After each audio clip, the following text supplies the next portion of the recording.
Hi there, I'm Dan Martell, serial entrepreneur, investor, and creator of SaaS Academy. In this video, I'm going to teach you the 5 steps to increasing your activation and adoption of your SaaS product without changing your product. And be sure to stay to the end where I'm going to share with you an exclusive guide. It's called the Churn Buster Checklist to help you reduce churn. It's my 9-box model. I'll tell you how to get access to that in a bit.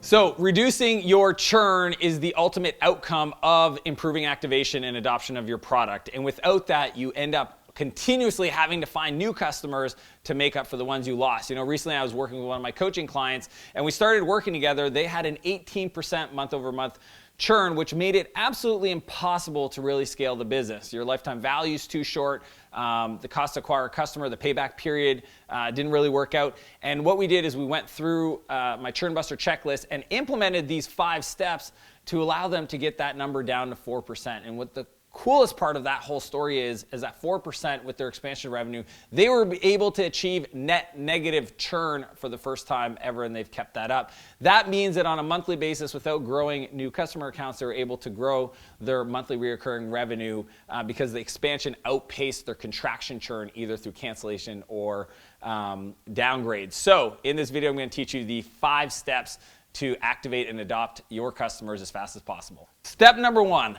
build an on-ramp. If you follow me on social media, Instagram stories, or know about me in general, you probably have learned that I'm a bit into CrossFit.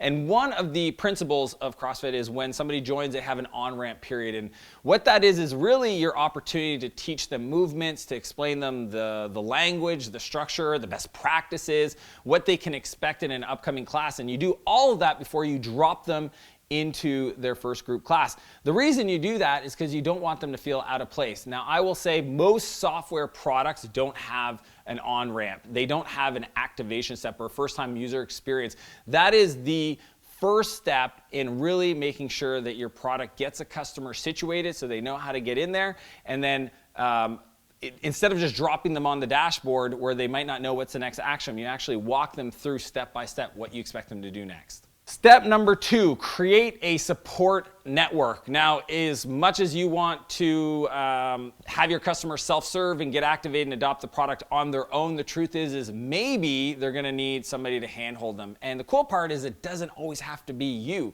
Yes, you have customer support people that are responding to issues and challenges and essentially tickets. They're in a responsive mode. But what I want you to consider is creating a support network for them, reaching out proactively from your customer success team to ask them if they need some support, or creating an online group, maybe a Facebook group or a Slack channel that you invite them to so that they can ask questions to other customers that can explain to them how they've overcome those challenges themselves. And by doing that, you start to build relationships and connections. And amongst your customer base, that's how you're going to get people not only to help you support your customers, but also create connections so that they continue staying with the product, adopt it, and feel like they're part of a movement and not just using a tool. Step number 3, you need to project a future. If a customer doesn't know what their life could look like, they might have a problem that they expected your solution to solve, but maybe they don't really understand how that solution is going to look once it's finally solved out into the future. And the best way to do that is to do case studies. You have a video on creating a customer case study, and in that video I talk about how to extract those wins from customers so that you can tell those stories to tell new customers what the potential future could look like. So creating a future for your customer so that they have a strong understanding of not only can I get this problem solved, but their nirvana in my industry, a company that looks kind of like me, here's what they achieve with this solution, really allows them to go on the search inside your product to how to configure and tweak and add those extra features to get an even enhanced outcome that they may not have realized is possible with your tool. Step number 4, monitor for lows. One of the things I teach my coaching clients is a framework called the Member at Risk Monitor. And the concept is very simple. There's certain levels of activities for your product, and it's different per company, where you expect a customer or their team to engage in the product. That might be responding, logging in, creating, configuring certain things. And what you want to do is set up that monitor so that there's a dashboard that shows all of your active accounts. and starts using a simple traffic light system, red, green, yellow, to let you know, are those accounts good? Are they proportionally active based on what you've seen in the past for a customer that's retained and stayed with you and adopted the product? If somebody turns from green to yellow, that's your opportunity to proactively reach out. And that's the difference between customer success and customer support, is one is about reacting to customers' challenges. The other one is actually, we live in a cool world where we can do this, we monitor.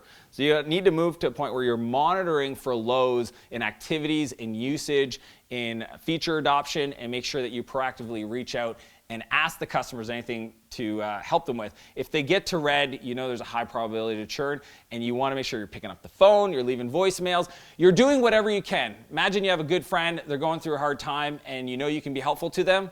You've got to treat it the exact same way and get your team rallied around that outcome.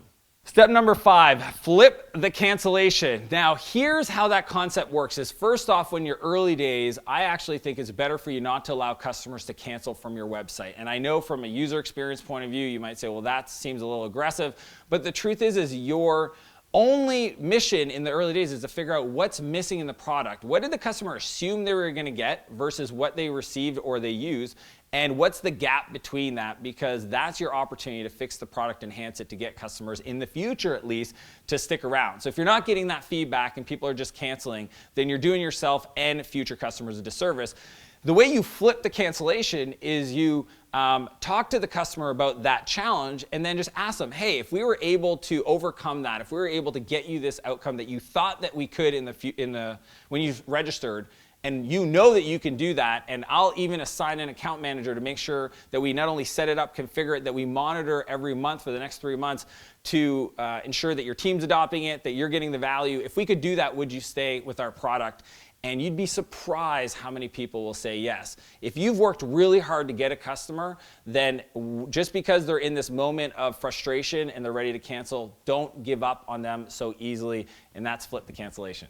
So quick recap. Number 1, build an on-ramp to help your customers get situated. Number 2, create a support network to ensure your customers feel like they're part of a community and a movement. 3, project a future of possibilities. 4, monitor for lows so you can proactively engage. Number 5, flip the cancellation. Don't let them leave without supporting them in the best way you know how. As I mentioned at the start of the video, I want to share with you an exclusive download called the Churn Buster Checklist. It's a 9-box model that's going to walk you through the 9 specific areas that you need to be considering in your product, in your approach to avoiding cancellations for your customers to resolve. If you want that checklist, click the link below in the description box. It is there for you. If you like this video, be sure to click the like button, subscribe to the channel, and share this video with a friend. Thanks for watching, and I'll see you in the next video. A little story. Got a little story. I got a good story.